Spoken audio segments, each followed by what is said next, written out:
Nu pat izdevniecībā Jumava klajā nākusi grāmata Konditora cukurbeķera receptes.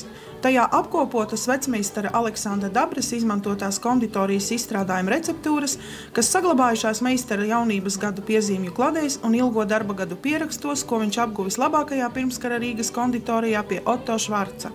Katra recepte kārdina ar savu nosaukumu vien un mūsdienās jau kļuvusi par klasiku.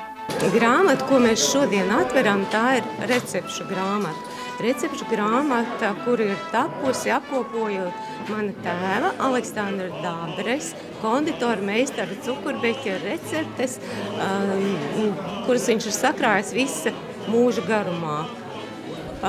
Sākot no mācekļu gadiem, un mācekļu gadi viņam pagāja spicākajā pirmskara Rīgas kafejnīcā pie Otto Švarca vai operas kafejnīcā. To viņš ļoti lepojās. Tad iznāca šī jaukā grāmata, kas bija vairāk veltīta sastādītājs Sarmītas Bokas tēvam, izcilam konditoram Aleksandram Dabrem. Pagāja kāds laiks, teiksim, kaut kāds gads, un mēs sākām domāt, ka vajadzētu taisīt jaunu pavāra grāmatu, kas būtu veltīta kūkām, cepumiem, pīrāgiem un tā tālāk visādām saldām lietām. Ja pirmā vairāk bija par pašu cilvēku, Aleksandru Dabri, tad šeit ir vairāk tieši par viņu receptēm un teiksim, viņa devumu padomju Latvijas konditorejām. Receptes, protams, ir ļoti dažādas, gan smalkmaizītēm, gan kūkām, gan tortēm.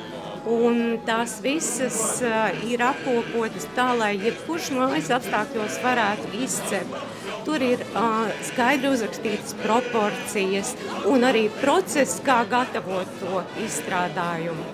Grāmata noteikti ir vērtīga ar to, ka liela daļa no šīm bildēs atrodamā materiāla jūs varat atrast Maksimā, Rimī, bet nezināt, no kurienes, teiksim, visi šie cepumi un bulciņas ir radušās.